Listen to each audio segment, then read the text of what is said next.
In today's episode, we discuss the state of the Western world, the value of heritage, philosophy, the importance of the classics, the question, has science become the new religion, and how to make a better world. I really think you'll enjoy today's episode.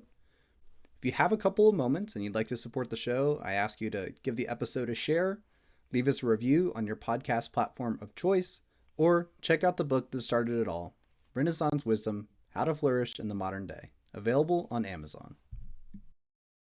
Today's show is brought to you by Icepod, finally an affordable, portable, and effective way to get the benefits of cold water immersion in the comfort of your own home.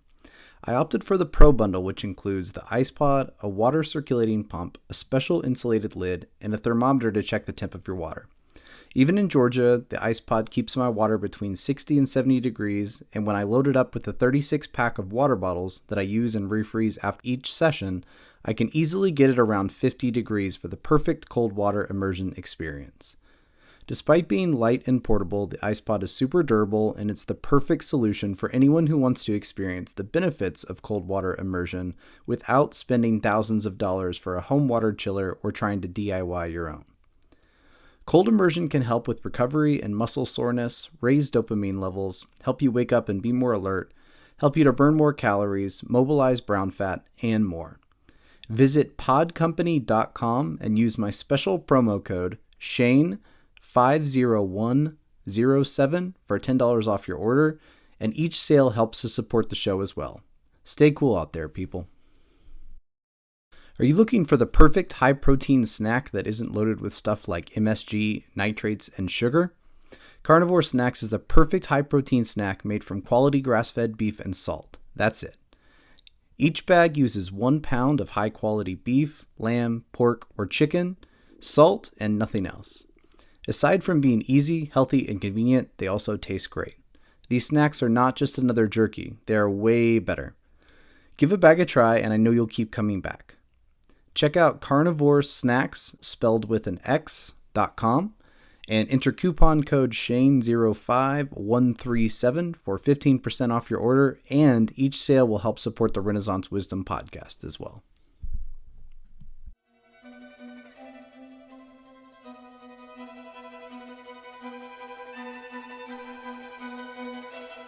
Welcome to the Renaissance Wisdom podcast, where ancient and modern wisdom come together to create a better way of living. I'm your host, Shane Sorensen, and each week we speak with successful people from a plethora of disciplines in search of wisdom from their own lives. Your own personal Renaissance begins today.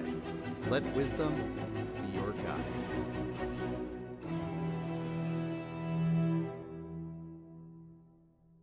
Hello, everybody. Welcome to the Renaissance Wisdom podcast. I'm your host, Shane Sorensen, and I have today's guest with me here, Spencer Klavan. Welcome to the show. Thanks, Shane. It's great to be here. So, Spencer, I'm super excited to talk to you. And we talked a little bit about behind the scenes already. I absolutely loved your book. I came across it. Seems like it's doing pretty well. I'm seeing it all over the place. My day job, actually, I manage and have some ownership in a chain of gyms in Atlanta. And No way. had a guy come in to like cancel his membership, and we got to talking about my book, and he was like, yeah, there's this book. He saw How to Save the West sitting on the desk because I was reading it. And, he was like, oh, I keep seeing it everywhere. How is it? And I'm like, man, you've got to go pick up this book. Was telling him about it. So, I've got it. I've got it here. Not a big fan of dust covers. However, I did want to make sure everybody could see it there. How to Save the West. If you guys have read my book, Renaissance Wisdom, How to Flourish in the Modern Day, I think that you would be very, very interested in this book. He does an excellent job of just really explaining some of the philosophy that kind of goes into some of the chaos and some of the things that we're seeing in the modern world. So I definitely think that anybody with just a little bit of interest in philosophy or just understanding some of the craziness that we see, definitely recommend the book. So enough of me hyping you up. Why don't you introduce yourself and, just tell us a little bit about your background and that sort of thing. Absolutely. Well, first of all, I have a couple buddies in my gym who sort of saw me looking ragged at the end of the writing process, as I'm sure you can relate, and said, "What are you working on?" And when I explained that I was writing a book, they kind of like wanted copies of it. So I have been a gym evangelist of this book as well. So it's like Awesome. 5 different guys walking around reading it. No, so that's a very, very gracious, generous introduction. Thank you. As we discussed, I've really been enjoying your work as well. We're obviously thinking along similar lines. I'll just, by way of introduction, give a little background on myself. I'm a classicist by trade, so the time period in which I feel most at home is a little earlier than yours, pre-Renaissance, kind of back in the classical world, 500s, 400s BC, especially in Athens, and that's where I got my start.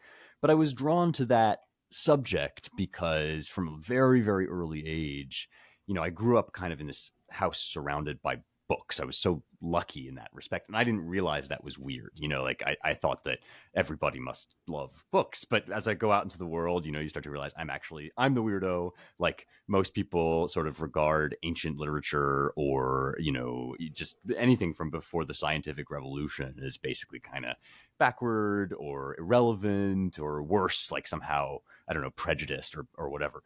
And in my heart from very young, I just knew that wasn't true. I mean, what I had learned growing up is that to be surrounded by books is to be surrounded by friends, and especially to have just this incredible face-to-face access to the great men and women of the past that the canon gives us, and as my understanding of that broadened out, I ended up, really feeling a sense of urgency about this devotion to the West, which I define in the book as these two great streams of tradition. One from Athens, which is my first kind of intellectual home, and that's the philosophers of Greco-Roman antiquity, the statesmen of Rome and Greece. And then there's Jerusalem, which is the kind of the revelation side of things, the scriptures and the wisdom literature and the traditions of first the Jewish people, and then after them the Christians. That these kind of two strands of faith, when they meet with the Athenian tradition and the philosophers there, and kind of spread outward through the Roman Empire, they really build the world that we are living in still today, despite how we may reject it, even if we don't know about it. I mean, even the ways in which we are currently going insane are kind of stamped with a uniquely Western set of ideas, which I'm sure we can get into. But for me, as the internet kind of drives us all insane, as the lid is blown off of so many of our previous assumptions, these kinds of texts, these efforts on the part of great men to wrestle with what it means to be human and how to be excellent at being human, they become so much more urgent in periods of crisis like this, because you just need a ballast. You need somewhere to keep you steady, and that's the great tradition. So I'm here with this book, basically just offering that to people a little bit, because I think we've been denied it or deprived of it by folks that were selling us a bill of goods. That this was somehow irrelevant, that it was evil, it was wrong to think about the West, when actually it might be the one thing that can kind of bring us back to some sanity. Yeah, man, that's very, very well said. And it's, again, like as I'm reading through your book, I see so many like congruencies with kind of my thinking, and what I talk about in my book. I think,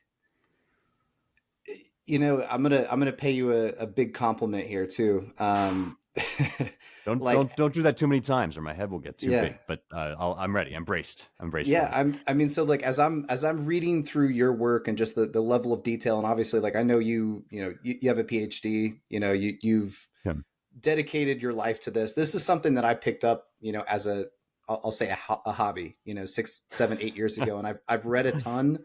But as you mentioned, I know you said you've been a classicist by training. You've been surrounded by these books from a young age, and it really shows in your work. You really, really, really know your stuff. And for me, like sometimes I feel like the weirdo when I'm talking about, philosophy and my level of knowledge, which, like I feel like a little moon that's eclipsed by the sun when I'm reading your stuff. Like I can tell that you really, really know the stuff. And when I write my book and I talk about, men like Petrarch, or I talk about, men like Poggio Bracciolini and some of these guys that really, really delved into this ancient world and revived this way of thinking and put it forward for a new generation. Like, I can see you as that sort of like torchbearer of kind of carrying that light from antiquity. So I think that you should definitely Wow. continue in what you're doing. I think it's really, really important, really powerful. So Wow. Well, thank you. That is a humbling tribute, and I appreciate that.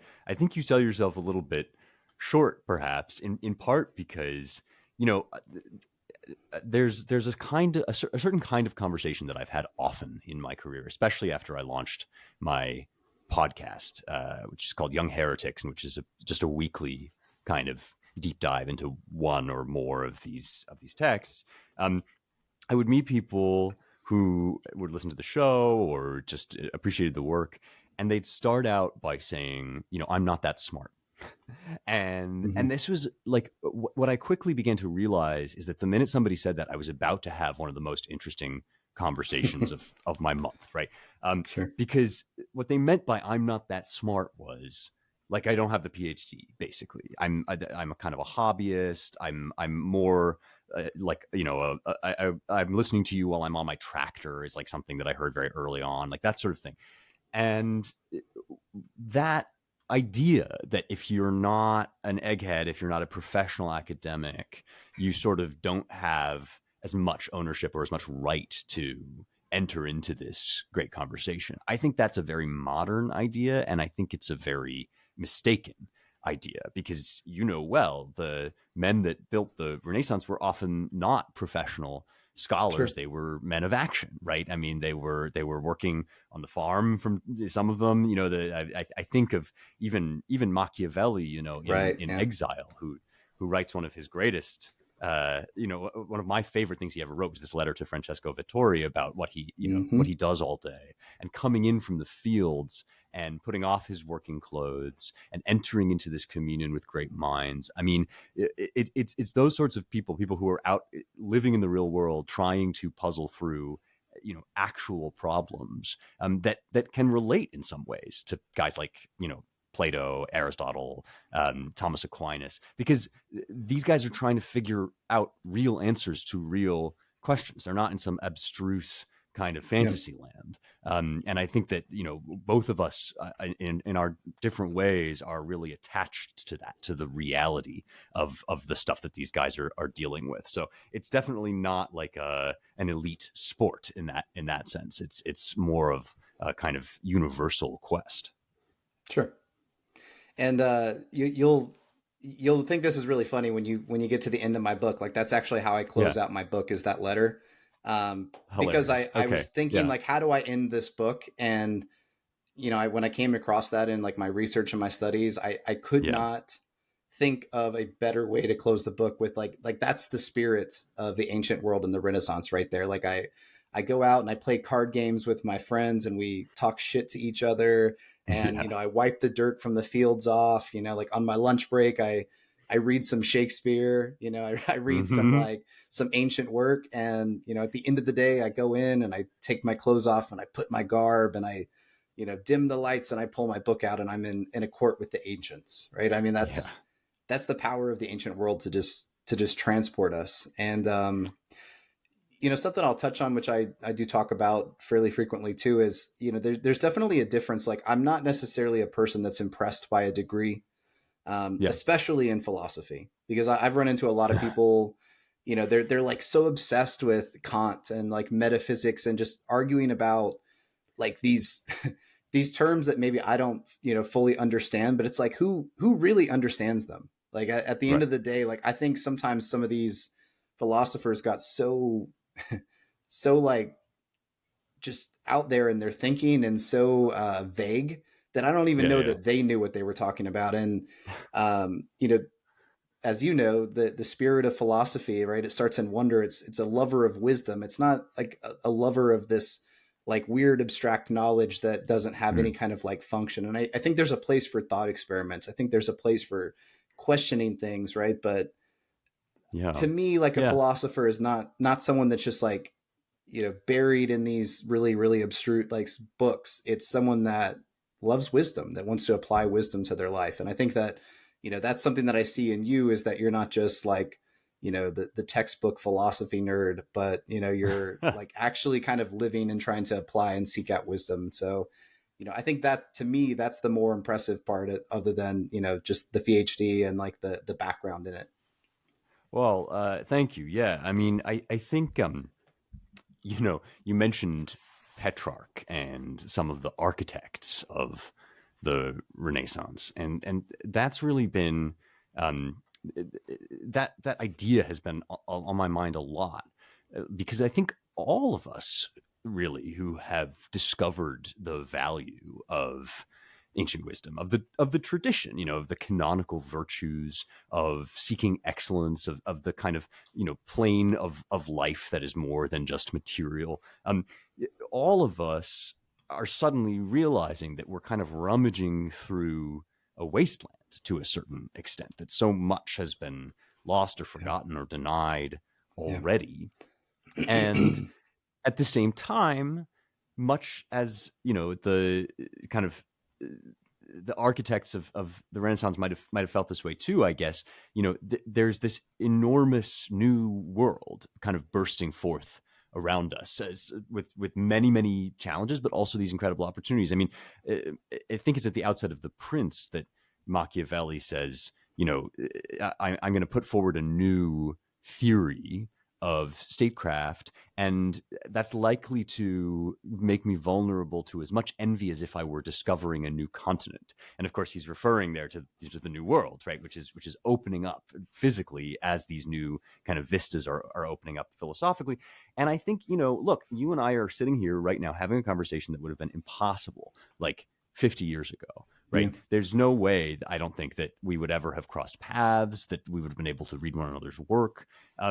And we are, and suddenly, for all that digital technology has sort of destroyed so much about our lives or exacerbated our problems, it's also created this kind of fellowship that you kind of instantly can recognize people when they're on this journey, they're on this path. The Stoics had this term of prokopton for their students, which is the guy walking along the path, and I do sort of wonder in my more white pilled days, when I'm like a little more optimistic, I wonder whether this kind of quiet new revolution is a sort of renaissance, like is sort of the rebirth of something that was maybe more difficult to access in the pre-internet age, that now Yeah. there's this kind of flourishing all of a sudden of interest in this stuff. Yeah, I definitely find myself thinking the exact same thing at times. Hmm. There's days where I look around, and it's hard to like have any hope. Like there are Yeah. those days where I look around and I'm like, we're done for. Like it's too late. No one can correct the course of this ship. Like it's just we're waiting for the wreck. We just don't know when it's going to come. And then there's days where I Hmm. have a conversation like this. I see something out there. It just gives me a little bit of hope. There's just a little bit of light out in their darkness. And I felt, incredibly drawn in my study towards Petrarch, because he was very, very expressive, and obviously he was a poet. Um, he was very drawn to that, like that idea and that symbology of him kind of living in an age of darkness and believing that there was this light shining in antiquity that he could Hmm. sort of extract. And um, I think that he was very aware, and I talk about that also in the book, where there was this, they call it the energizing myth. I think it was a French scholar. I can't remember his name. Maybe it was like Chabad, but Hmm. he had this idea of like the energizing myth of the Renaissance. And that was part of what made it so powerful, was that people believed in this kind of myth that there was this awakening, or this special thing happening. And the fact that people believed in it kind of became a self-fulfilling prophecy. And Hmm. it actually caused the Renaissance to sort of exist, because there was this belief. And, I know you're into like some of the biblical study and stuff too. So you think about like, Jesus, when he talks about faith, and just having just a little bit of faith in something can move a mountain. Hmm. Um, There's something so interesting in that, those guys were rediscovering, of course, the ancient world. That was what it was supposed to be a rebirth of. right. And they've come under they've taken some flack, I guess, for having tarred the whole Middle Ages, like 1,000 years worth of history. It Right. wasn't called the Middle Ages yet, but it would become the Middle Ages in part because of this idea, right, that there had been darkness and now there was light. And yet, there's of course also a lot to this. I think of Giorgio Vasari's introduction to the Lives of the Eminent Poets or the Lives of the Eminent Painters, excuse me. And he does talk about the fact that in its zeal to establish Christendom, the church had sort of done away with a lot of pagan excellence, essentially, and that now gradually that was kind of coming back to the surface. And it's almost as if now, in its zeal to establish modernity, the world has kind of done away with the Middle Yes. Ages, right? Like the medieval era is sort of what needs a rebirth in a certain sense. And a lot of the best stuff right now is coming out of, I mean, think of like Jonathan Peugeot, these kind of like symbolist interpretations that feel very medieval in their way, and just like recovering that sense of magic, the sense that, actually the world is not simply a machine that just runs like clockwork. It's full of symbols and meaning and significance. And I do get into this a little bit in my book, that one of the things about the world and therefore about the West is that you're always sort of on the verge of collapse, right? Where things being the way that they are, human beings are really not all that good at maintaining civilization. And so, of course, there's all sorts of danger around us. And of course, it's easy to feel as if something very dark may be on the horizon. But, unto this hour were we born. Like, nobody guaranteed us that we were going to have sort of an easy life where, civilization flourished without our really having to do anything about it. Like, that's sort of not the way. And that's not the kind of time in which, really great men have the opportunity to live. So to a certain extent, I feel kind of an excitement when I think about, like, yeah, there's this weird, like, new rebirth of the stuff that was kind of that was lost in the old rebirth somehow. Like, it needs to come back. Well, something that as we talked about before, I've had a bit of a spiritual awakening and process in my own life, and something that I didn't feel when I first wrote my book that I now feel, and I see now, reading through your book, I see it too. Like, I think that, during the Renaissance, right, it wasn't like all of these guys, all of these men that were writing, they were deeply religious for the most part. I mean, they were deeply religious. Religion was very, very ingrained in society at that point. And I make clear that, right, like, Renaissance humanism is very distinct from modern humanism because of that, right? I mean, that's one of the big distinguishers, is that these guys would have filtered everything that they kind of read and believed through a Christian lens. And the church, right, like, the Catholic Church throughout history, sometimes, like, the actual church and the religion becomes very separated from, like, actually being a Christian. And I think that, that's kind of what one of the things that we saw in the Middle Ages was that they were very, very oppressive of critical thought. And what I see in today's age is that, like, science has become the new religion, right? It's now we've devolved to a point, and you talk about this, you articulate it way better than what I'm going to articulate in your book. But, you talk about this idea of science sort of like oppressing all critical thought. And, it's shifted our political landscape in such a way that it's like free thinking and questioning, sort of like a consensus, has become like a right wing kind of thing. Like, if you're a free thinker and you don't like agree with the narrative, you're right wing now. It's like Joe Rogan's like right wing, like, I know. Yeah. everybody's right wing. It's all fascist coded. It's like all the stuff that would have made you a crunchy granola liberal, like, 10 years before I was born, is now like this sort of crypto fascist. If you want to grow your own food, if you want to live on a farm, these are all things that somehow make you into like a terrorist, a domestic terrorist, essentially. But I think you make a really good point about kind of the scientific I wouldn't even call it the scientific establishment, because there is no there is no scientific establishment. That's the whole point, right? Science is a kind of discipline of open inquiry, or it should be. But what I would call the scientistic establishment, that is this kind of Yeah. cadre of so-called thought leaders, self-appointed thought leaders, who have essentially bought into the idea that everything true was discovered after Darwin. And you can find this claim made explicit. And I think I cite this in the book, that in Richard Dawkins' book, The Selfish Gene, he introduces this quote from a paleontologist saying, everything basically, every good answer to the questions of life was thought up after the theory of evolution was discovered, and we should basically disregard everything else before that. And the unsustainability of that is so extreme. Like the things that science doesn't aim to answer, can't speak about, things like the qualitative experience of human life, just what it feels like to fall in love. Like these are all things that scientists will sort of claim that they've explained that once they've identified the chemicals that are at work in your body when it happens. But of course, that gets you not 1 inch closer to an account of really what love is in its essential human nature. And so it's totally impossible to look at the world this way, to live this way. Even the people that say they think this don't really, live that way. And so what has happened instead is that science has become a kind of pseudo religion. That's scientism at its height, like the final boss form, right?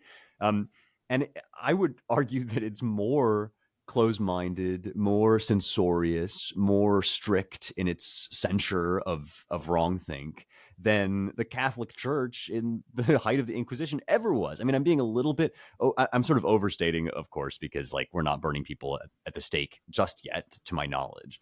But there is this sense that, yeah, as you say, like our faith conviction has become that everything is matter in motion. And if it's not that, if it can't just be described that way, then it doesn't exist. But much as the great men of the Renaissance were sort of by and large kind of Christians to their bones, many of the great men of the scientific revolution were also devout Christians. I mean, Johannes Kepler comes to mind. Newton was a Christian of a certain stamp.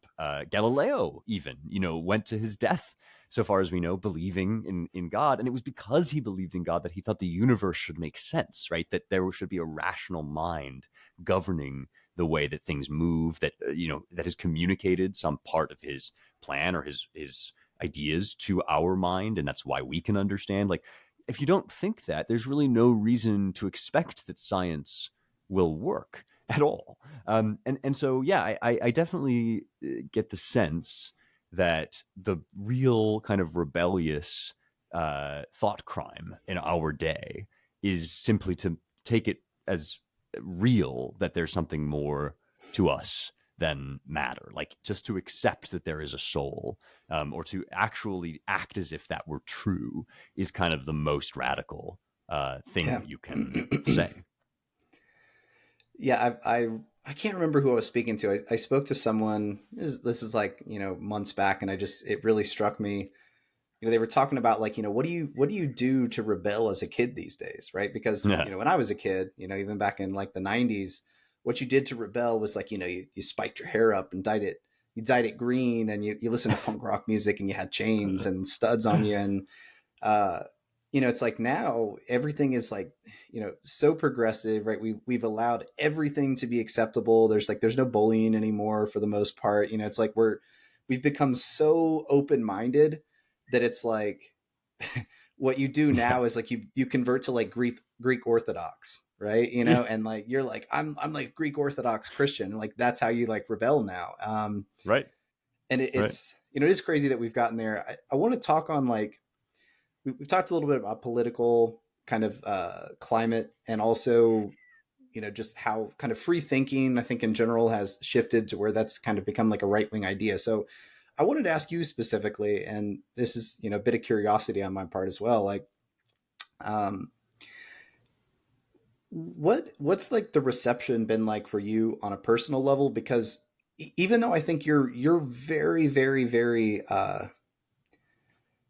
open-minded and you don't put your ideas forth in a very politically charged way. Like I don't feel you're attacking anyone, right? But I Oh, know that that's there good. are Yeah. people that are going to read your book or would read your book and they would think it's an all-out assault on like progressive values, right? On like the Right. progressive world. And uh what's your personal reception been? Have you received a lot of hate? Have you received mostly support? Like what's it like out there? Just being on the forefront of kind of the thought ideas.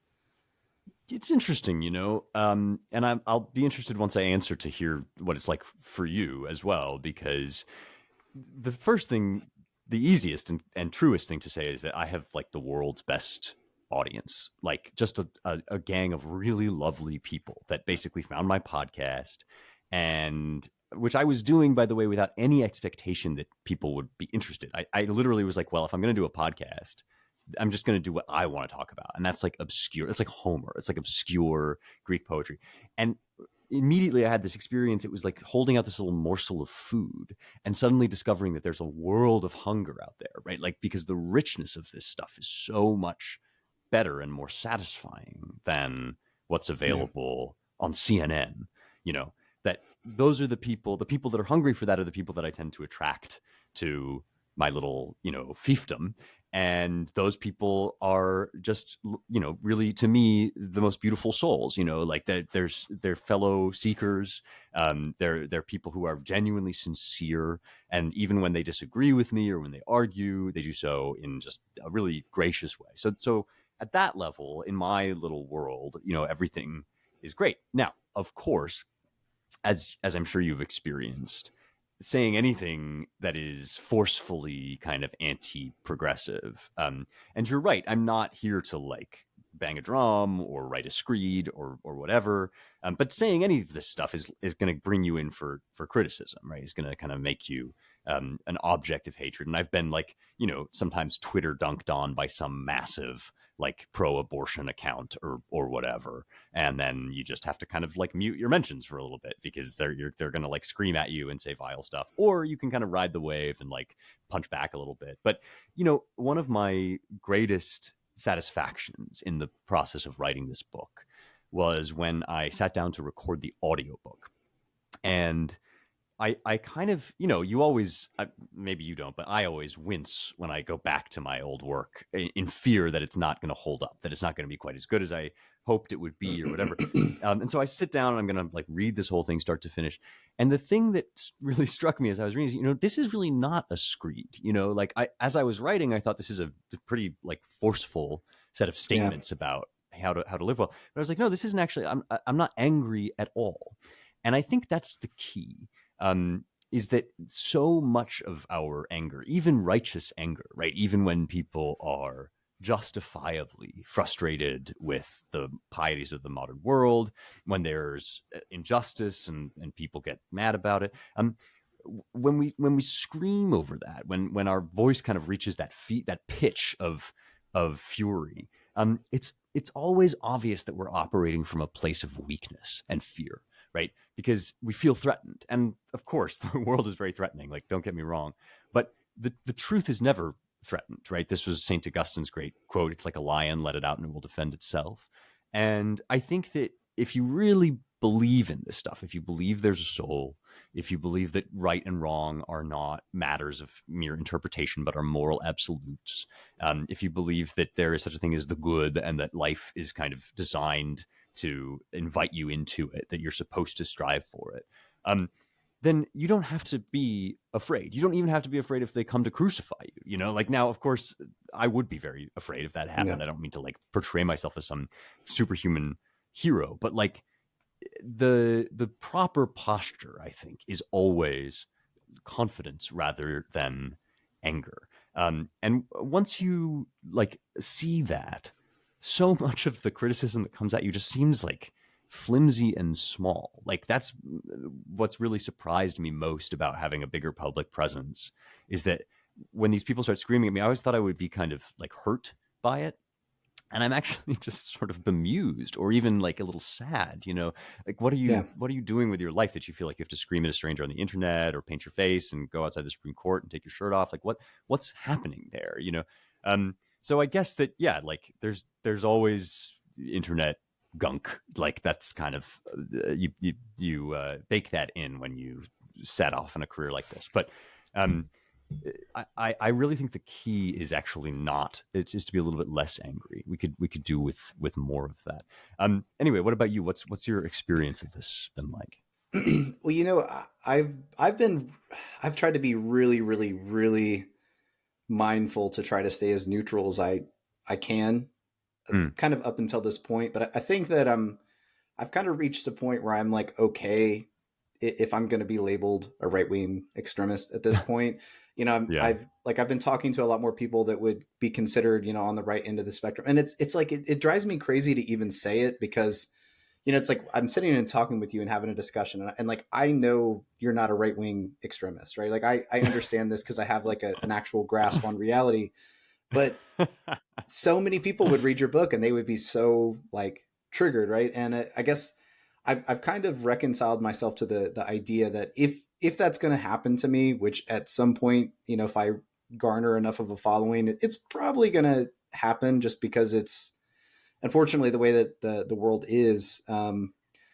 A little like side story: when I hired an editor for my book, you know, he's from the UK, and he Mm, actually, you know, he's like, you know, I really think you need to put like a disclaimer at the beginning of your book that kind of like, you know, mentions that there are like other cultures and stuff that like have value, and try to be a little bit more like inclusive, because I think that people might read your book and be like, oh well, it's, you know, so focused on like the Western mind and colonialism and, you know, yada yada.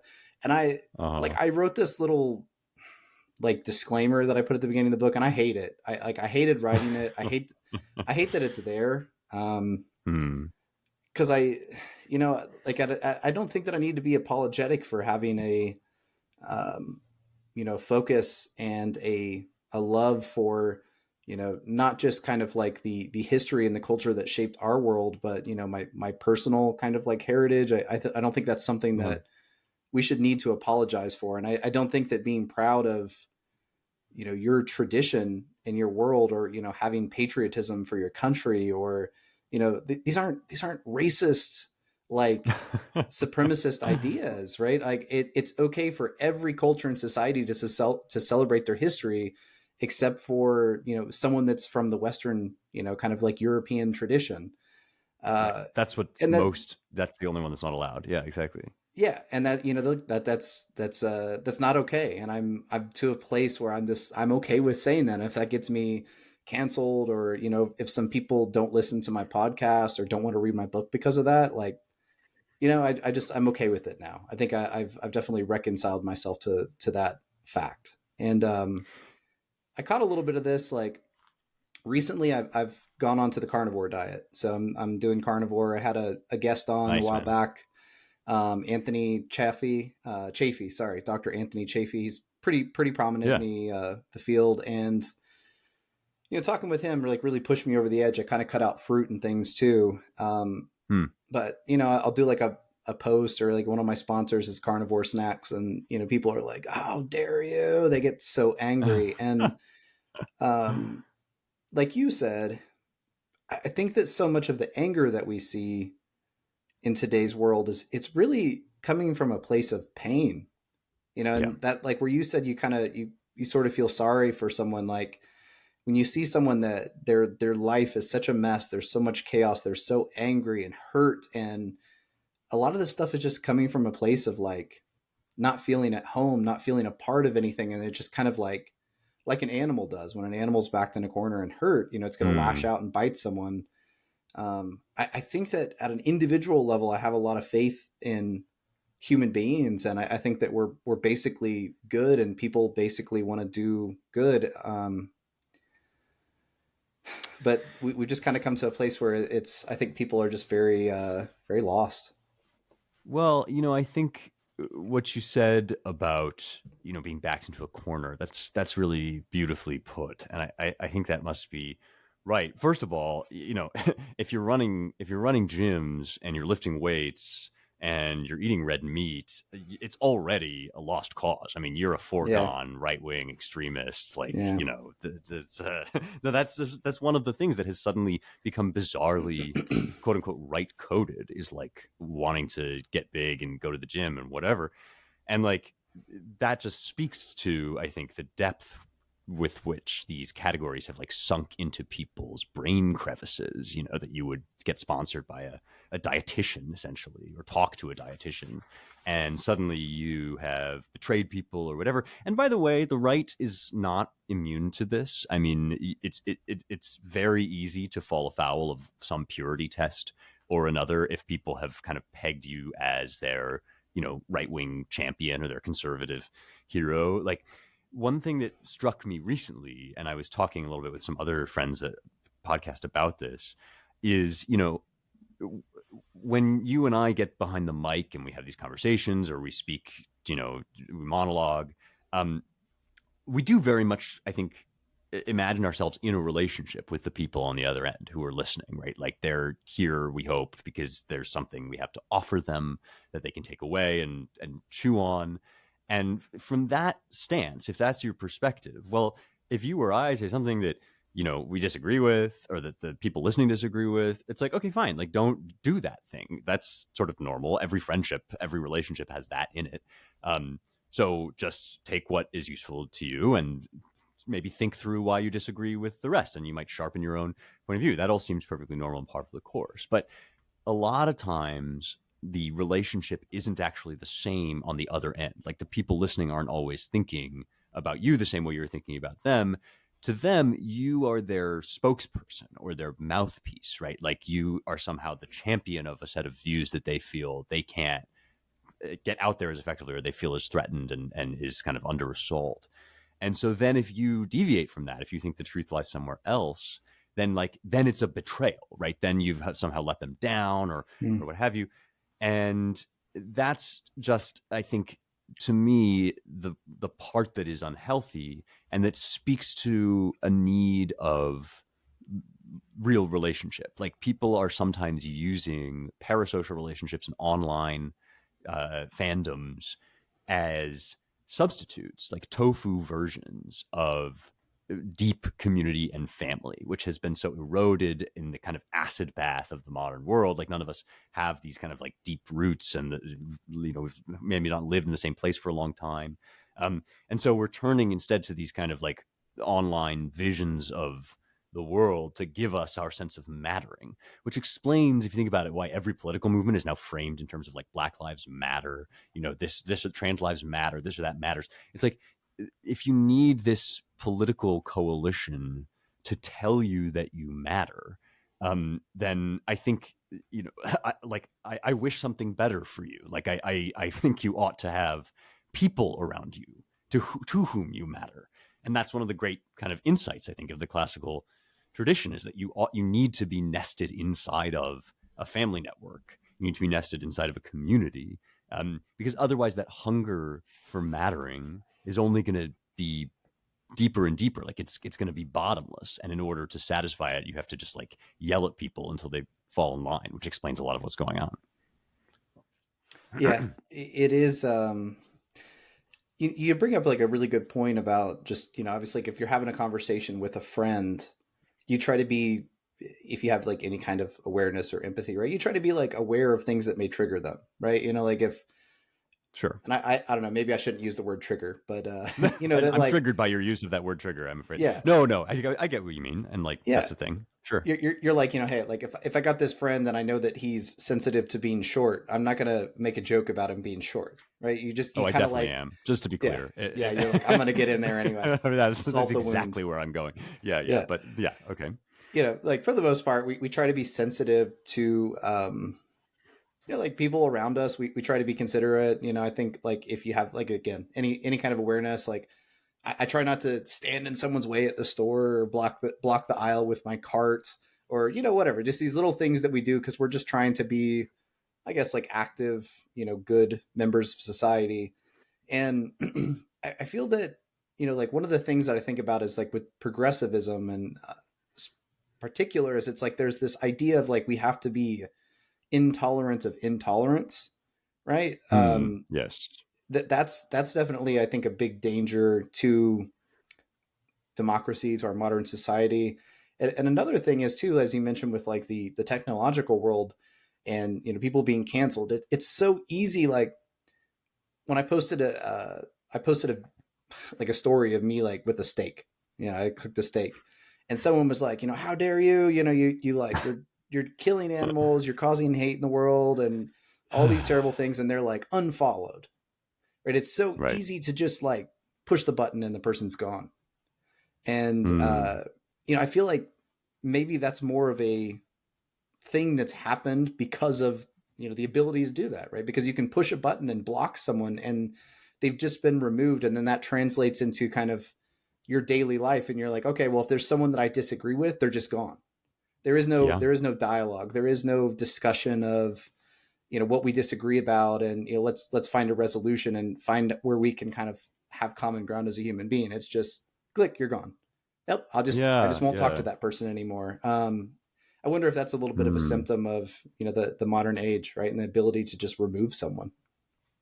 That's so interesting. Yes, because it's like a kind of power that you feel you can exert over them when you don't have any other power, right? I mean, there's this weird relationship of imbalance between the podcaster and the listener, right? Or whatever, the influencer and the follower. Like the person that is on the other side of that screen, it's like if they hurt you in some way and you have this impulse to lash out, all you can do is quote unquote punish them by like depriving them of one number on their follower count, right?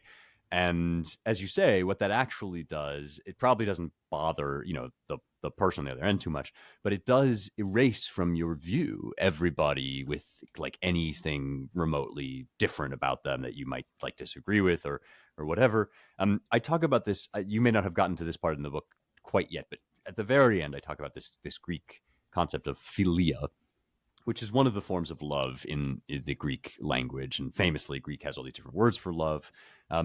But philia is the one that we typically translate as friendship. It's a kind of companionable love. Um, and there is a brand of philia called politike philia, which comes from the Greek word polis being a city, right? And that's where we get politics, is like, how do you build your city life together? And, the ancients, the great philosophers, they spent pages and pages or rolls and rolls, I guess, of papyrus, puzzling out the different forms of regime and analyzing in minute detail all the ways that you can organize your society. Much of that enormously valuable. And, I don't want to speak ill of it, but there's this moment in Aristotle's Politics where he basically says, all of these regimes are fundamentally an act of love. That your big C constitution, as we would put it, like your laws, your written laws, um, are permeated and kind of held up by the small c constitution, or what in Greek is called the politeia, like the cityness, the just general vibe of your life together in a neighborhood. And we're talking here about small communities. Aristotle says it's the distance that a town crier can travel in a day. That's basically how big a city you can have and still be a coherent political unit. And the way that you do that is you marry and you do rituals of sacrifice together. You perform religious acts together. We might say like you go to ball games, you go to concerts, whatever. Just all the stuff that like you or I might do with the people kind of in our immediate neighborhood and vicinity. And that's politike philia. That's civic friendship or even civic love. Not like, oh, we're all going to get along so great, but because of these things that we share, kind of like you were saying earlier, that it's not wrong or evil to love what is your own. That's a very ancient idea. This is actually kind of a Mm-hmm. natural kind of love. And to love the thing that's right outside your backyard is what Roger Scruton calls oikophilia, right? Love of home. And once you kind of understand that as the glue of a civilization, you see why so much of this other stuff is so poisonous, right? Like, oh, you're inherently racist because you're white, or like you and I can get along because I'm gay and you're straight, or like whatever. All of this stuff that just sort of boxes us into these categories and then says like, and therefore there is no way for you to share fellowship, right? There's just no, and like that to me, as sort of simple and maybe even hokey as it sounds, like that's the most needful word maybe of antiquity is philia, is the sense that you're actually in human space-time together building a common endeavor, which is, to put it mildly, not the kind of dynamic that you just described. Yeah. And that makes me think too, a thought that comes to my mind a lot is kind of the nature of the reality and how reality has been so fractured Hmm. because of specifically being able to isolate yourself inside of like an Instagram or Twitter echo chamber and Hmm. media consumption. Like you can have five people that live next door to each other in the same town, and they can live in totally different realities. Like one Wow. person, Wow. they do Yeah. nothing but sit and watch CNN all day. You got the person next door, like all they do is just like scroll Twitter on like the left wing.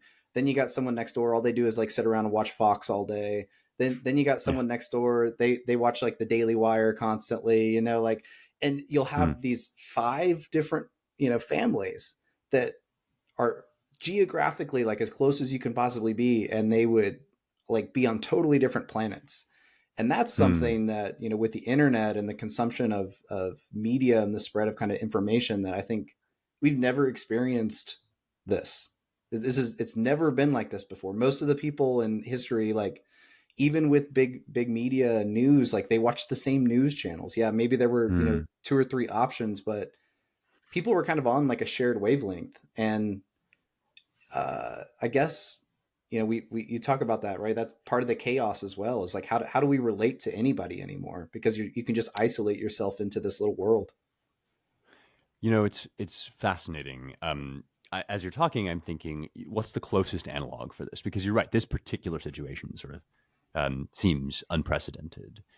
And the closest thing I'm able to think of is, if you were an Athenian, say, Mm-hmm. in the 5th century BC, um, you would effectively live in a separate universe from, a Chinese person, or like a Han, or whatever I'm not that up on Chinese history, but you would be like, you would be occupying an almost entirely different universe, not just geographically, but like the world would look different to you, Yeah. the sort of underlying premises of it. And so before kind of mass communications, it was sort of the norm for there to be pockets of human civilization that were effectively hermetically sealed universes. Then, of course, all of that is sort of broken and changed by, like, from the printing press onward, right? We just get more and more Sure. global. And now, as you're describing, we have this new situation where there are all of these different worlds, thought worlds, but they're layered over on top of one another geographically, so that you can kind of live side by side with people who effectively are the same. They might as well be living in Athens and you in China, right? Yeah. And that is a really remarkable situation. It puts me in mind of Augustine's City of God, where he famously says that the city of God and the city of the world are two different spirits, right? One is oriented to love of God, one toward love of self, but they have no geographical location. They're interspersed throughout the whole world, because these are attitudes, like states of mind and perspectives. And so one thing that it seems to me is happening is, like, with all of this, people moving to red states and blue states and shifting around, it's like people are seeking some physical, like, embodied representation of their various, like, pockets and divisions. They're trying to, like, resort into these communities, physical communities that reflect Yeah. their sort of actual meta communities. Um, and that may work, it may not, but I actually feel as if, like, the reason that online connections are becoming so important is because, like, we do sort of occupy these regions of thought, these parts of the world, um, and when we find one another, even if we live, like, states or countries away, it feels like we're kind of building this little, like, remote spiritual city or something, like the city of classical wisdom, or the city of, like, whatever, Beauty and the Beast fandom, like, take your pick. And I guess, yeah, we are trying, I think, with limited success, to, like, find ways of living together.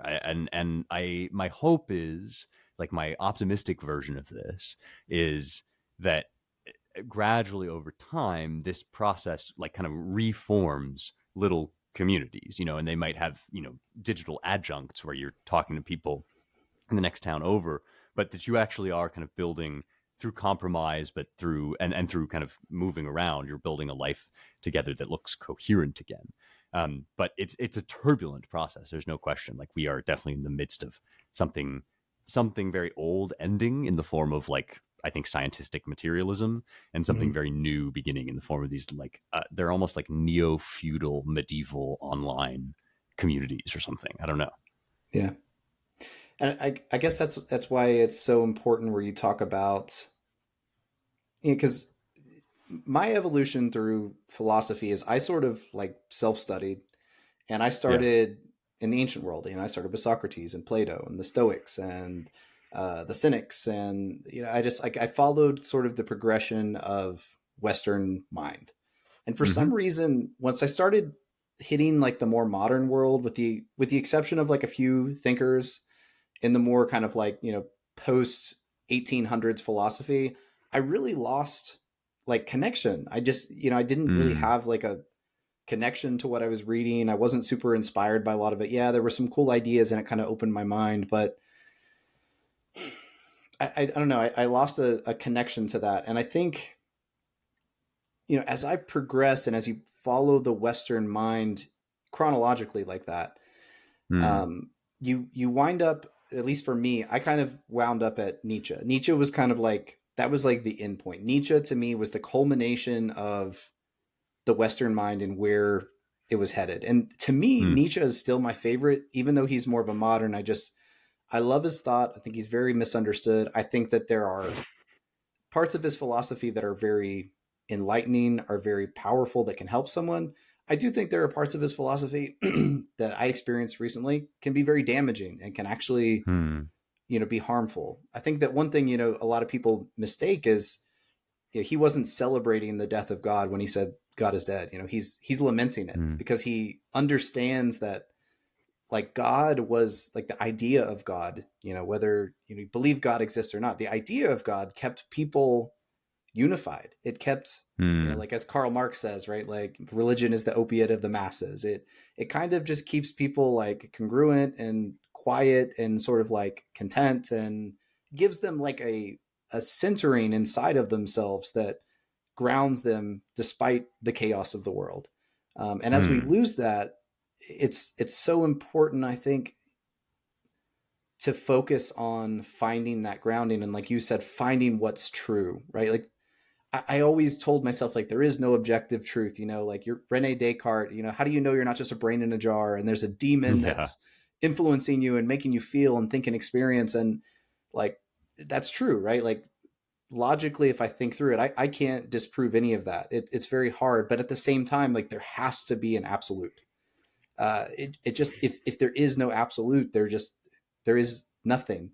And something that's been hard for me, I guess, I'm leading up to a question for you, but something that's been hard for me is, like, in philosophy and thinking, I think that there's frequently two opposing sides of an argument. And, like Aristotle talks about, like, the golden mean, or, like, for example, courage is in between brashness and, cowardice, right?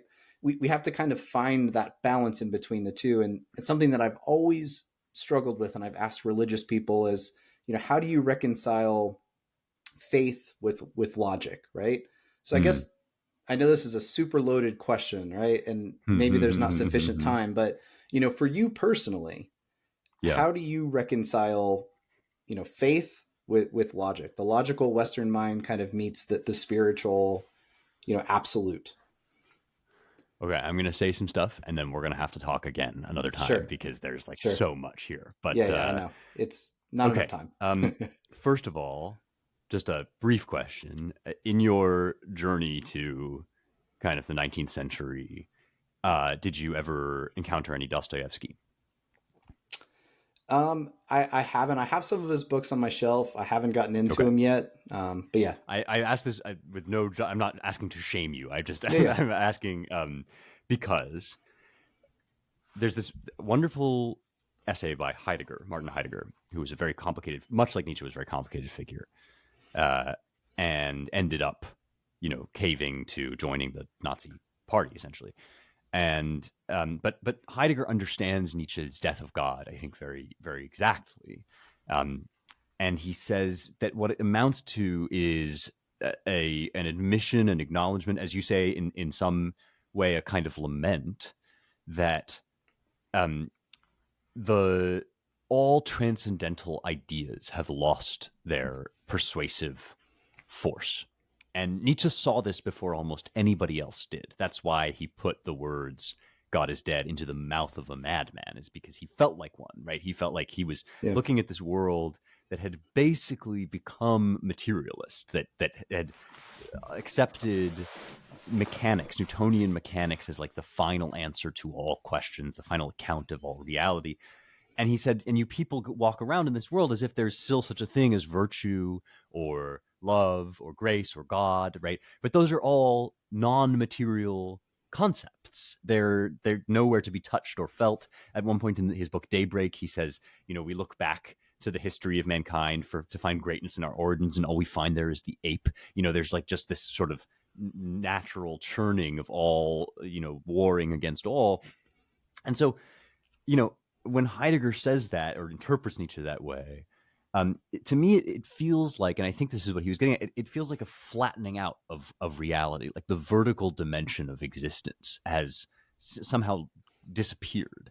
And his attempt to kind of refound a new morality is an attempt to find a new vertical dimension, right? That's which is ultimately, I think, where he fails and goes wrong, because in my view, essentially, there is no other vertical dimension. Like, either there is the one that we have sort of intuited and felt and known and blindly groped toward since the dawn of time, or there is none.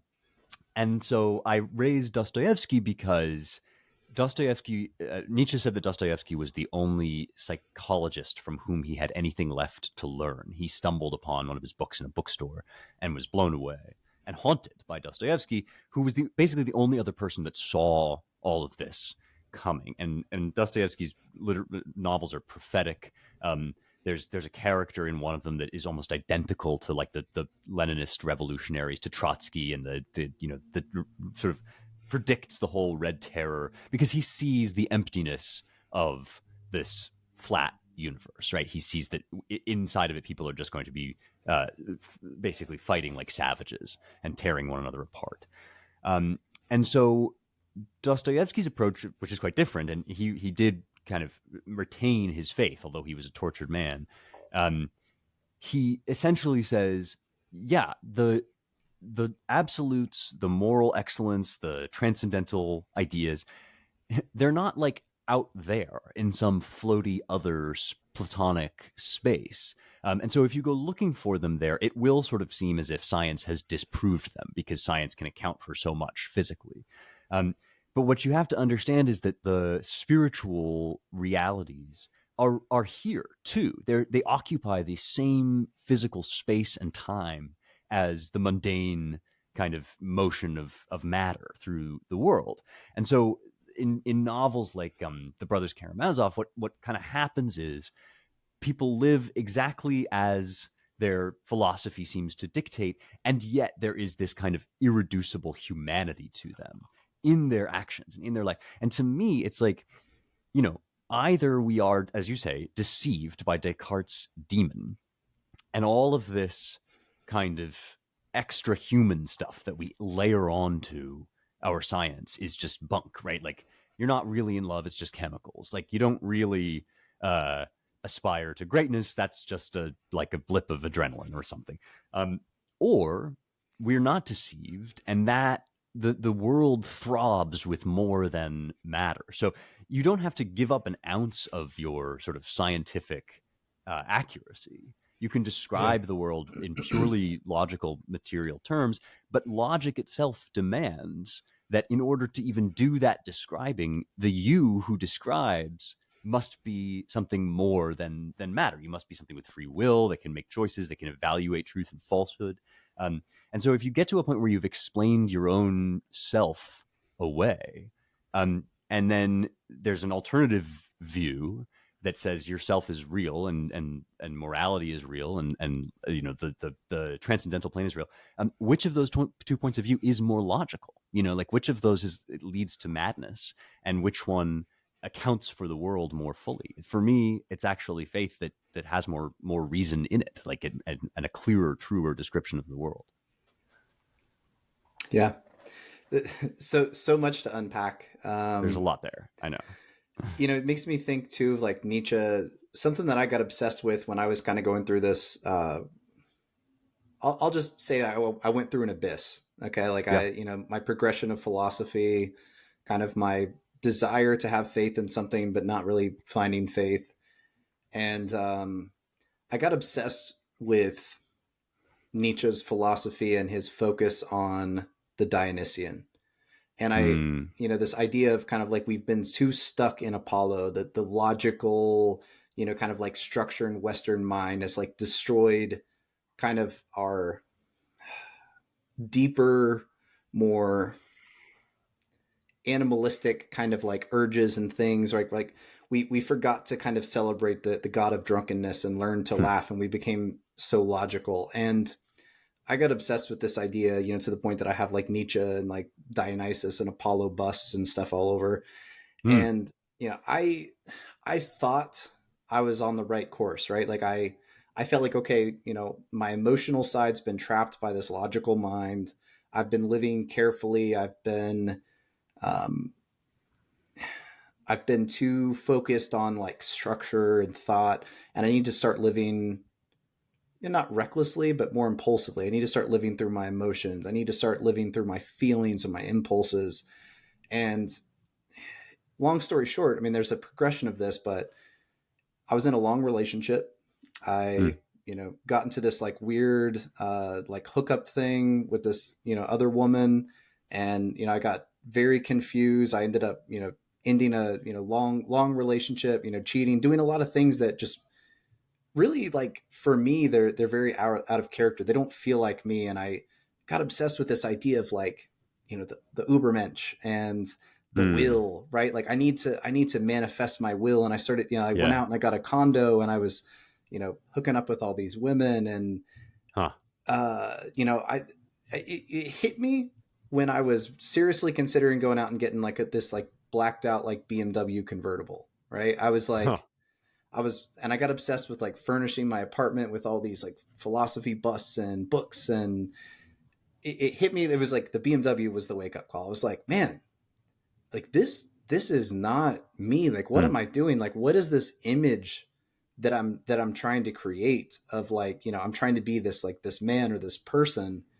And there was this one woman that I, was seeing, and she said, when I met you, you seemed like, part of the reason that I liked you is because you were kind of like quiet, reserved, like, wise, like, you were very into like philosophy. And she's like, now I see you and I just feel that you're like disconnected. And that like that really got into me. I was like, I am disconnected. Like me trying to like go into this has completely disconnected me from something deeper. And I think that's what kind of opened my eyes. And then, when I met my now fiance, we were having a discussion, and I was talking about philosophy and all these things. And she's looks at things with like a little bit more of like a, faith, kind of just like common sense viewpoint, not trying to dissect everything, but just experiencing it. And she's like, you can ask questions forever,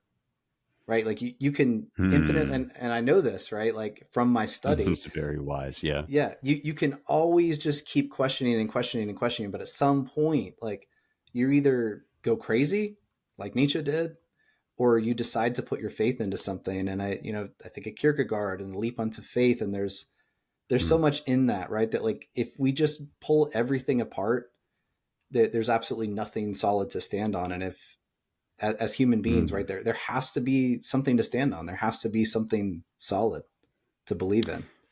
Wow. What a story. Yeah.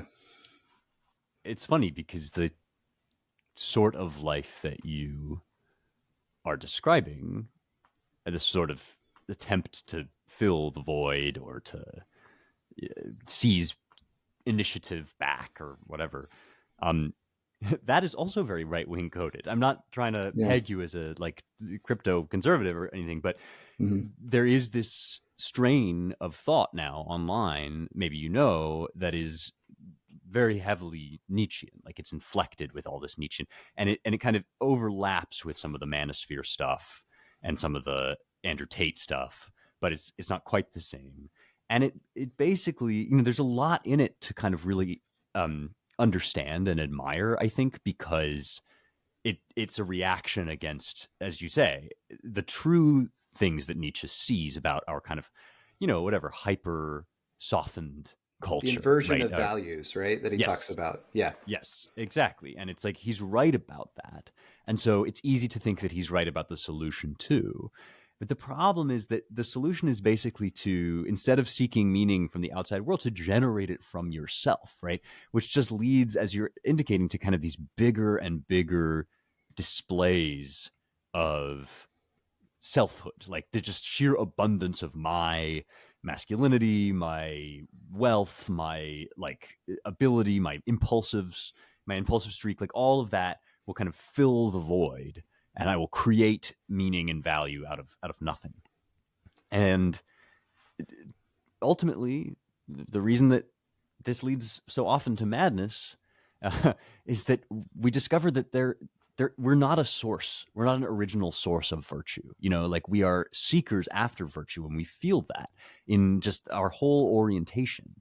And as your fiance very wisely said, like at a certain point, we actually have to fix our eyes on a North Star and start traveling in that direction, which means admitting that you're not going to be the kind of wellspring of all like meaning and cosmic significance, which is a humbling thing, but which seems kind of inescapable to a certain extent, and which ultimately, ironically, will give you all of that vitality and kind of masculinity and just like the, I don't know, the joie de vivre and the kind of energy that you are longing for, right? And the other way of life.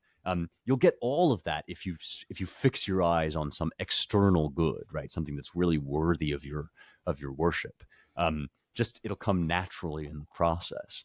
But it is like it's sort of remarkable to me how powerful Nietzsche is now, because his diagnosis of the world remains so powerful, that like it's very easy to just start kind of, I don't know, trying to build the self that he prescribes. And yeah, ultimately, I think you've got to set your heart on something higher. Yeah, for sure. Hmm. And that I think that's a good segue into like, something I wanted to touch on. In my book, I talk a lot about like eudaimonia Hmm. and, just kind of this like flourishing of self, and, this idea of like arete and like being excellent, right? For excellence sake, for growth's sake. Yeah. Um, I think when I adopted a little bit more of this like Nietzschean mindset, it was like, I know it was different. It's like I wanted to be excellent for excellence's sake, right? Like I Hmm. just wanted to be excellent, or I wanted to be like strong for strength's sake versus like for wisdom's sake, I guess. When you talk about eudaimonia, like what do Hmm. you think is so important about that? And just kind of give me some of your thoughts on that, I guess. Sure. Well, there are kind of two concepts I think that we have to bear in mind. One, as you say, is eudaimonia, which is something like kind of flourishing, right? Human flourishing, which is in the subtitle of your book, right? How to flourish in the modern day. So it's Right. very, you're absolutely right. I think that it's the thing we lack is flourishing. It's like we've got plenty of satisfaction, plenty of consent, plenty of, uh, stability and all these sort of, genuine goods that we aspire to. But to flourish is like way more than that. It's way richer and deeper. Um, Flourishing comes from the pursuit of arete, which is the word for virtue or excellence. Um, and absolutely, those things are good in themselves. So the cardinal virtues, the classical cardinal virtues, are moderation, courage, wisdom, and justice, right? Then Christianity adds faith, hope, and love, and these are the different refinements of the human person, right? And what Aristotle says about them is that the reason they're good for you is because they're just identical to what it is for you to be the fullest version of the kind of thing that you are. So a human is a kind of thing. It's a body that has a soul, right? A rational animal, an embodied soul. And your pursuit of excellence is just trying to grow into the fullness of what that is and what it can be. And so just as a flower begins as a seed and then only reaches the end of its natural lifespan once it has like produced its own seeds and burst into bloom and all of that, so too we have a natural life trajectory, but ours involves choices because we have the rational ability to deliberate between options. And this creates a situation in which we have to be participants, essentially, in that growth, that process of coming to bloom. And in making the right choices, we basically instill habits in ourselves. I mean, you know this even just like from the gym, for instance, right? It's like you don't really want to at first, and then you force yourself to because you know it's good. So your reason is kicking in, right, to sort of like offer you a good. You go after it, and eventually you come to love it, right? You have you take a certain pleasure in it, and that like feedback loop it leads you into a virtue of character, which is an ethike arete, meaning an ethical virtue, right? That's where we get our word ethics. So like eudaimonia in a certain sense is your quote unquote reward for that. Like if you are really doing the stuff that you are made to do as you are made to do it, then you will experience a delight, a flourishing, a joy. But it's not like the kind of reward that you get if you're, I don't know, playing ring toss at the carnival and you get a stuffed Sonic, right? Like it's not some sort of external thing that's being added onto you. It is just the experience, the spiritual, physical experience of being excellent, of virtue, of pursuing the good. It's a beautiful way of looking at all of this, I think, and has an enormous amount of truth to it. The thing you have to accept if you want to believe in it is you have to believe that you really are a coherent being, like a kind of thing with a purpose and not just an accidental product of evolution. And once you believe that, a lot of things about kind of what will make you truly happy start to fall into place. Very, very well said. I think like what you kind of emphasized there that I was searching for the words for was, I think that I was obsessed with excellence from a sense of like power, like the will to power, right? It's like I want to be excellent because it's like the fullest way for me to express my power is like to take my will and to make myself excellent in all things, right? Like that was like the Ubermensch for me was yes. Like I have this like will inside of me and I can influence the universe and everything to bend to me so that I can be this like superhuman thing, right? So it's like very very ego driven as opposed to being a connection, as you mentioned, to like to virtue and wisdom. And there's something so important in that, I think, because that insight that you were really Aristotle is obsessed with, why are you doing what you're doing, right? And this is the key to virtue ethics, is that you should be doing the good thing because it's good and you like what is good and you hate what is bad, right? Now, nobody's ever perfect in that endeavor, but that's always the aim. And so if you are doing, the reason that this is so important is because if you are doing right for some other reason, whether acknowledged or secret, smuggled in under the rug, then you ultimately will behave not according to the logic of virtue, but according to the thing that you are using virtue to get at, right? If you're doing virtuous things because they show your power, maybe because you'll get accolades for them, because you will, if anything else, right? The minute that thing lies somewhere other than the virtuous path, you're going to veer off over there because secretly that's your aim. That's what you're doing. So that's why it's really important that eudaimonia is not a reward that is extrinsic to the good, but it consists in the thing itself, so that you can rely on yourself to do what is right, even when it's hard, even when it's scary, even when you get punished for it, or it seems weak in the eyes of the world, like whatever your other kind of poison is. You have to be able to be immune to it. And the way to do that is to love virtue in and of itself. Right. Yeah. Which is so why it's so important that we have that virtue grounding, or that something solid, right? Because everything else bases off of that. If there is nothing solid that we can base it off of, then there is no house, right? If there's no foundation, there's no house. Yep. And then anything is permitted, anything goes. And it's just a Absolutely. matter of interpretation at that point. There is no absolute. I mean, this is why that opiate of the masses quote, G.K. Chesterton said the Soviets, of course, were exactly right about that. They just got it precisely backwards, that religion is actually the one thing in a time of persecution that you can plant your feet in and resist, right? That if the state comes for you, you have to have something greater than the state, right? You have to believe in something more than the powers of the world.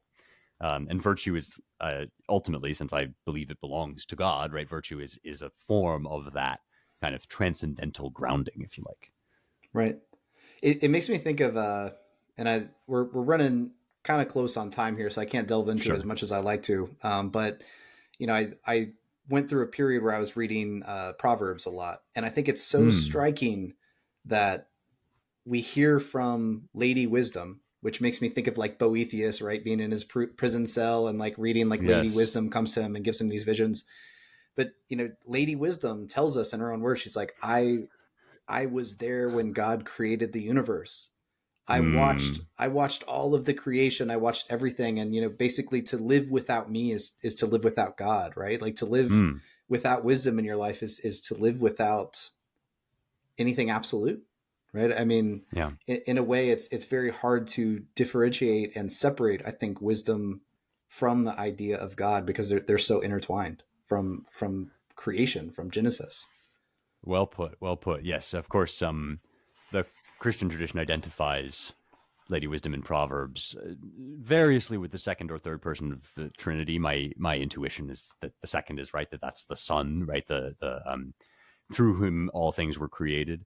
But this idea that like wisdom is not just knowledge, right? It's not just information about stuff. Yes. It's the kind of understanding that gives shape to knowledge.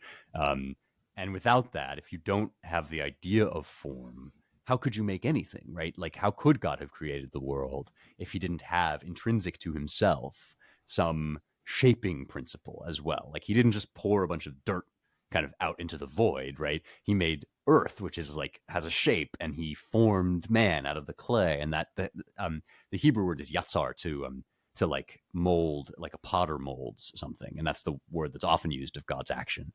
But to do that, you have to have a what Aristotle would call the formal cause, like in your head, which is, I think, what wisdom is serving as there. Well said. And I mean, I think a good place to kind of end before I hop into like the ending segment, and just kind of, I've got some questions I want to run through you on a personal level, but absolutely. Yeah, I think that's the big thing. And this is something that I've been wrestling with a lot, is like that difference between wisdom and knowledge, right? It's like just knowledge is, it can be really dangerous, right?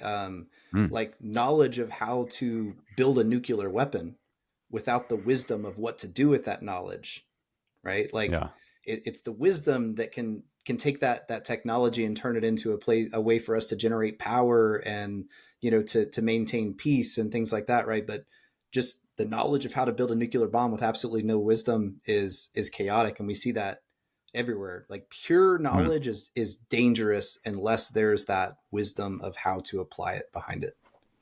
Absolutely. Absolutely. Well said. So I have a few questions. I ask it all my guests, just Great. kind of on a personal level, right? Like a little bit kind of what makes you kind of who you are. The first one is, like, do you have any daily habits that you run through just on a daily basis you try to maintain? Yeah, sure. Absolutely, I do. I mean, I am kind of a creature of like, I think habit is really crucial for a whole bunch of reasons, in part because that virtue ethics we were just talking about is all a matter of habit. Like Aristotle says that ethos, which is habit, is what forms your athos, which is your character.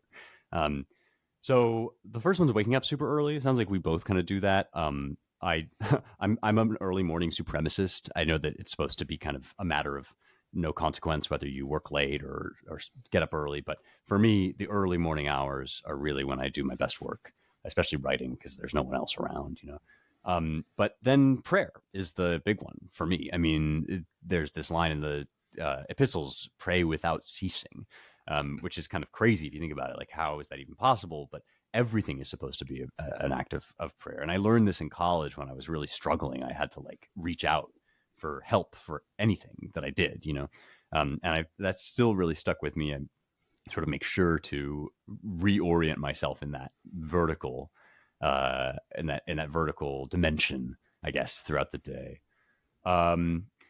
And then, you know, other than that, like the going out to the gym has become incredibly important to me, just because otherwise I like don't see anybody in person or like leave the house most days.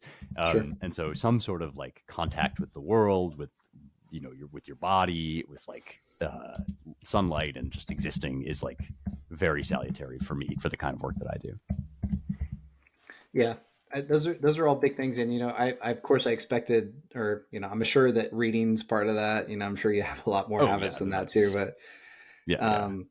prayer is something that I've been tapping into a lot more Hmm. lately, and something that I think I was neglecting. But I do think like all the time, like the more you can like pray and like center yourself and just kind of remind yourself that like you're not your job, you're not the anxiety that you feel, you're not like Hmm. the six pack, you're not like Yeah. any of the stuff, right? Like none of that is you. There is something deeper to you, and call it consciousness, call it a spirit, call it whatever you will. Prayer connects you to that. It takes you Hmm. out of your body, and meditation I think does the same thing to an extent, but you know, it removes you from this like physical kind of existence, and it reminds you that there's something bigger. I think that's super, super powerful. Absolutely. Yeah, I guess I didn't mention reading because that's my job. Yeah, it's a But yeah, given. my job entails like reading and writing mostly. So I'm lucky that way. And on reading, if Hmm. I know this is going to be a tough one for you, but if you had to pick two books out of you know all the books you've ever read, what would you recommend to somebody? Well, I recently heard a friend say that it would be good to read Aristotle's Nicomachean Ethics once every year. And I really like that. It's one of his most practical books by design. It's about what to do, and it's about a lot of the stuff we've been talking about comes from the Nicomachean Ethics.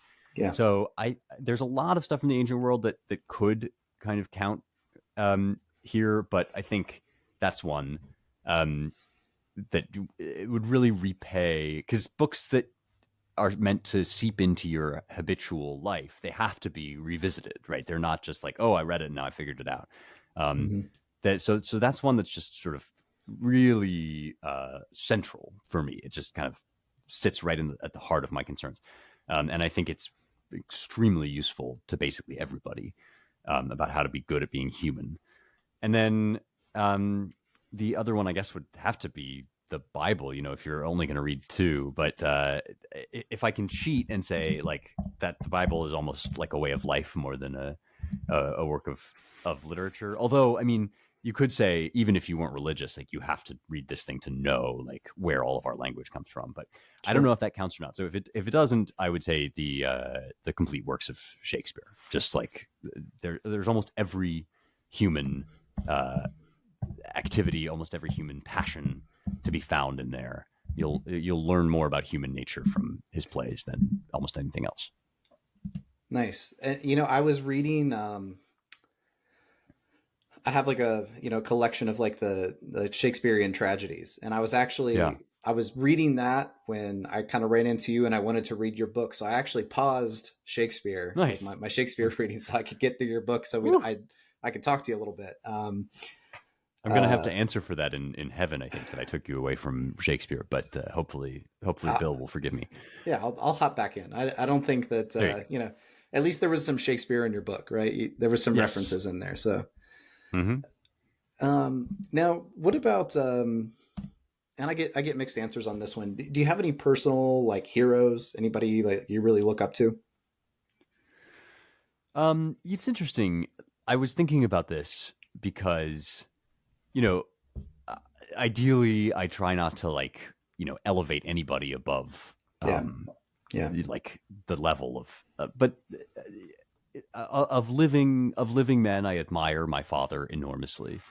Actually, both of my Mm, parents have always been kind of role models for me. Let's say, if not heroes. Winston Churchill is somebody that just like every time I read something about him or by him, I'm freshly sort of amazed at his sheer energy and stamina, besides the kind of courage and resilience. There's a passage in his memoir of early life in which he says, don't worry if you haven't accomplished anything yet. Like, there's still time.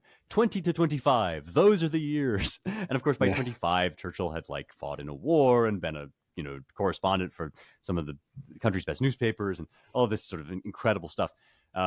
And yeah, so that was sort of depressing coming across that. But no, just I mean the sheer expanse of that life and the resilience it took for him to uh, stay the course that he was on. That's that's something I sort of think about a lot, and I think about Marcus Aurelius a lot too. He's kind of a classic mm, one, but yeah. I love his meditations. You get such an intimate picture of a man who was genuinely great, um, wrestling with anxiety and self condemnation and all this. Like, it's not a triumphalist book about how great his philosophy is. It's like a series of inner reprimands about how much he feels he's falling short. And I find that very relatable. And I think like the fact that that's the inner life of a guy who was so accomplished and so admirable, that's something to kind of keep close to your heart and mind. Yeah, it's very human, right? I Yeah, mean, it's a diary, right? You're reading this guy's exactly. thoughts basically. So Exactly. you get a not idealized picture of who he was, but you get more of an insight into like who he actually was in his thoughts. Yep. No question. Now this one, again, another I get mixed on this one. We get into a little bit of the deeper questions now, but Yeah. do you have any like major setbacks or kind of dark periods in your life that stand out that I guess changed your trajectory and sort of brought you to who you are today? I definitely do. There are a couple. I'll focus on one, I think. Um, but we can get into more another time, perhaps. I mentioned that in college I sort of built my prayer life from the ground up, and I'd only been baptized when I was 18, so right before I left for college. And there was this period when I had worked so hard to get into the school I wanted to get into, and it was, you know, crushingly difficult. It was like just Mm-hmm. every day, 110%. And I think I got there and I just thought I had made it. It was like, oh, I don't have to work anymore. Like, I'll just kind of coast.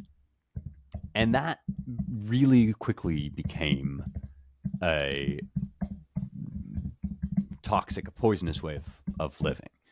Um, I I won't like claim to have been such a wild, cool guy that I did all sorts of like crazy drugs or whatever. I didn't really, but I entered what I think is probably something like a depression. Like, I just sort of lost a lot of my direction and motivation.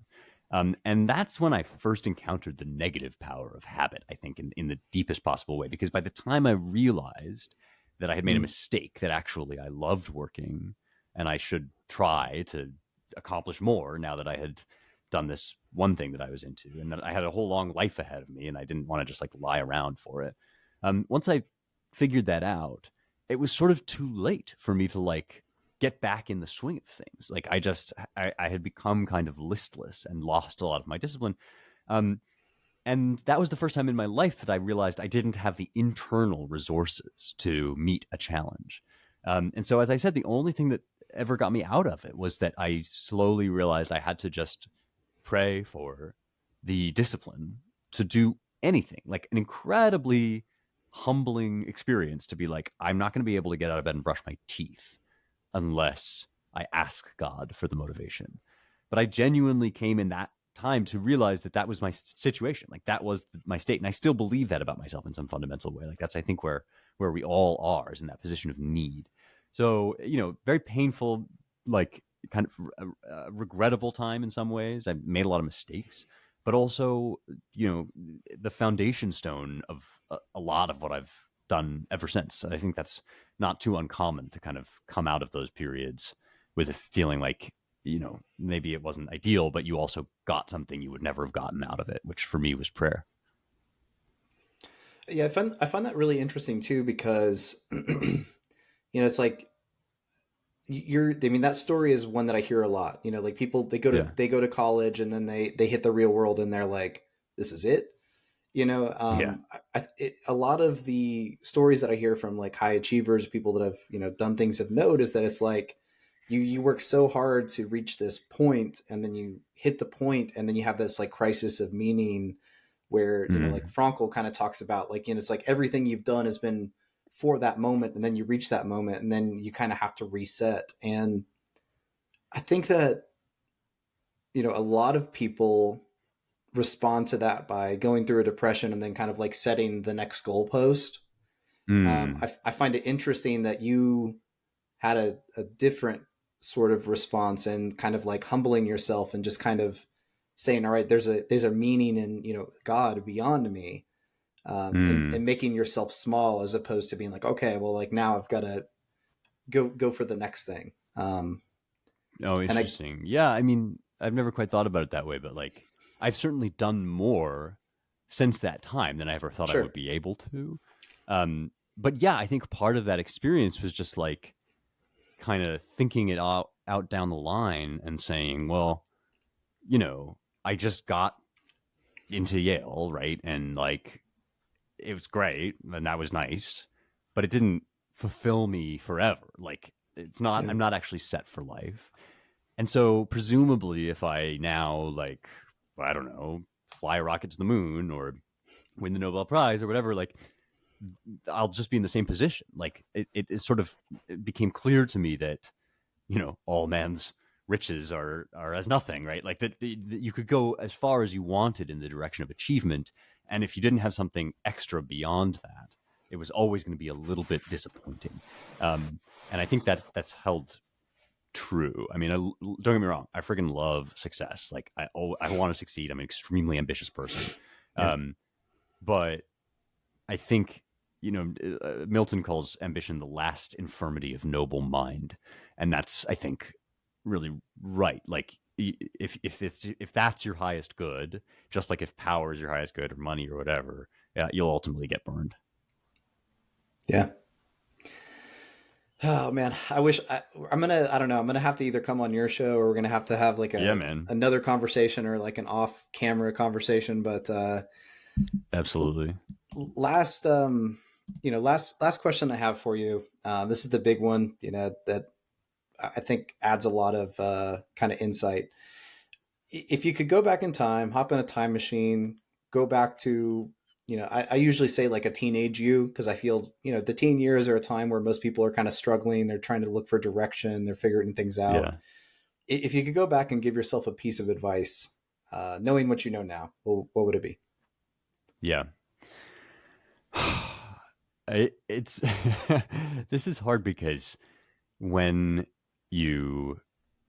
I think about kind of steering my younger self in a better course, like invest in Netflix or like whatever, I come to feel as if, well, would I then become the person who could give that advice? Do you know what I mean? Like, yeah, any advice that I give, I'm able to give because of what that younger guy is kind of having to wrestle with and struggle through. But I think the first thing I would try to impress upon him would be always tell the truth. Always, always, always tell the truth. Do not lie. Just because, like, you, even before you start to get into the thing about, like, God will make you answer for all your sins. Like, you're going to eat that lie somewhere down the line. And any gain that you get out of it is going to evaporate in your hand. So it's not even worth, it's like, presumably you're lying because you want to get something. And it's like, you're not going to get that thing in the way that you're imagining. And it's not going to be worth the lie. And you're ultimately probably going to like fall apart around it. And these sorts of things, they start very small. St. Thomas Aquinas says a small error in the beginning leads to a big one in the end, and they just grow and grow. So I guess I would say always tell the truth, because that's really all you have. And I've done an okay job of that throughout my life, but there's definitely like I could have just like told my kid self that, I think, and he would have been much better off just to like know that, because what you can tell yourself from the future is you can see how that's working out. Like as a kid, you want all these things, you don't know where to go, and like you can't be assured that it's going to work out. But I guess I would want to reassure myself as a young guy, like, if you tell the truth, you actually will live the best of all possible lives, like the best life available to you. Yeah, it makes me think of like the wages of sin is death. Right. Or like the wage of sin is death. Like I've come to realize more recently, as I've kind of gone through my spiritual thing, that, acting without wisdom, i.e. also known as sin, yes, is, like it's its own punishment. Like you almost like hell is created for you because of the consequences of your action. Like, like you tell a lie and now you have constant worry that someone will discover the lie. You have guilt. You have to deal with repercussions when it gets found out. You lose something in yourself and some respect for yourself. I mean, there's a lot of negative things that go in when you commit a sin, right? That it's its own kind of punishment. And I think the other thing you tap on there, which I think the real answer to this question, if I could pick an answer, is that, it just kind of like remind yourself like, hey, have faith in your process, because it leads you to who you are. Right. I mean, like it just kind of whatever happens, learn to love your fate, accept it, have faith, and, move forward. And eventually you will be where you're supposed to be. You'll get where you're destined. Clear eyes, full heart, can't lose. Right. Isn't that the Friday Night Lights slogan? Yeah, absolutely. All right, Spencer, I think we got to wrap it up. Again, loved having a conversation with you. I would love to link back up in the future. For anybody looking on YouTube, I've got the cover here, How to Save the West. Highly recommended. Do you have any any current projects or anything you want to mention real quick before we sign off here? Oh, well, first of all, it's been such a delight. Thank you for having me. I'm really glad we're connected, and we'll talk again soon in some format or another, I'm sure. I just kind of fired back up my podcast. I took a break because I'm working on some stuff with the Daily Wire. I saw that. I loved the first episode back, by the way. Thank you. That's the only one I've listened to, but I really liked the ideas there. That's the only one I've put out. So I'm about to go, after I sign off with you, I'm going to go record the next one. So it's called Young Heretics, and you can get it really wherever you get podcasts, Apple Podcasts, drop 5 stars or whatever. And I think I have my little Chiron with my Twitter handle is @Spencer Klavan. So that's the other place to find me. Cool. All right, Spencer. Awesome. Well, thanks again. And I know that I think I saw something on your post that you got like some secret kind of stuff in the works. I think I saw it on Instagram. You're like working on something with the Daily Wire or something too. So yeah, I'm not definitely. Mistaken. Yeah. Absolutely. Yeah. And it's I guess it's secret in its outlines, but it's no secret that is going to happen. Yeah. We've been filming some stuff, editing it now. It's in the works for sure. And that's amazing, man. I'm looking forward to seeing that as well. So thank you. Yeah. Thanks again. And can't wait to link up with you again in the future here. So likewise. Thanks, Shane. Yep. Take care. Bye. Thanks for listening to the Renaissance Wisdom podcast, and hopefully you learned at least one lesson on today's episode. Our mission here is to uncover practical wisdom to create a better way of living for our audience. If you enjoyed this episode, please help us by leaving the show a review on your podcast platform of choice and by giving it a share on social media. This really helps us to grow our audience and to continue to add more episodes. If you are interested in learning more, please check out our website at renaissance-wisdom.com or check out the book that started it all, Renaissance Wisdom, How to Flourish in the Modern Day, now on Amazon. Thank you again, and may wisdom be your guide.